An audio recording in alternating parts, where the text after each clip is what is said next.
Another experience na naman para sa mga crew ng Mein Schiff 1. Papunta kami sa Narvik Mountain dito sa Norway, puno ng yelo ang bundok na ito at sasakay kami sa cable car. Excited na ang lahat na makarating sa aming pupuntahan, first time naming sasakay sa cable car.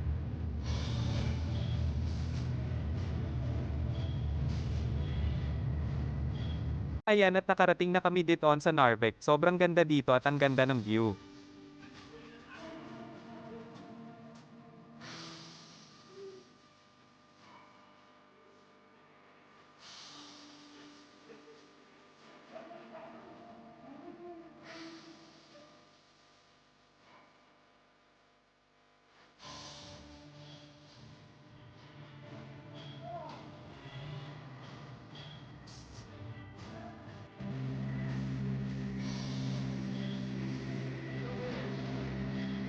O sa pero tumating na nila.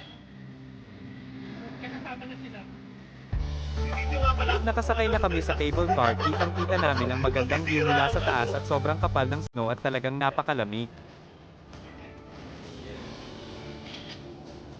Pati na tayo sa Torre.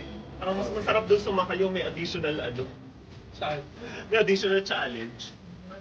Saan doon? Sa open? Photo sa open. Ayaw ko naman doon. Puro kami mga Pilipino dito kaya puro kalokohan habang nag-e-enjoy sa mga nakikita naming tanawin.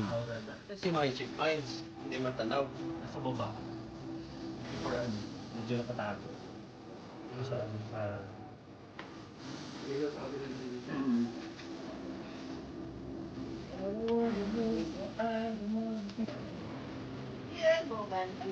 Ayan at pababa na kami ng cable car at nandito na kami sa bundok na puno ng snow.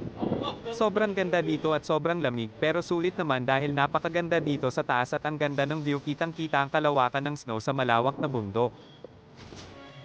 After naming magstay ng mahigit 1 oras at mag-enjoy sa taas ay bumaba na kami dahil nag-aantay na ang bus na maghahatid sa amin pabalik sa cruise ship. Salamat sa panonood at sana at nag-enjoy kayo.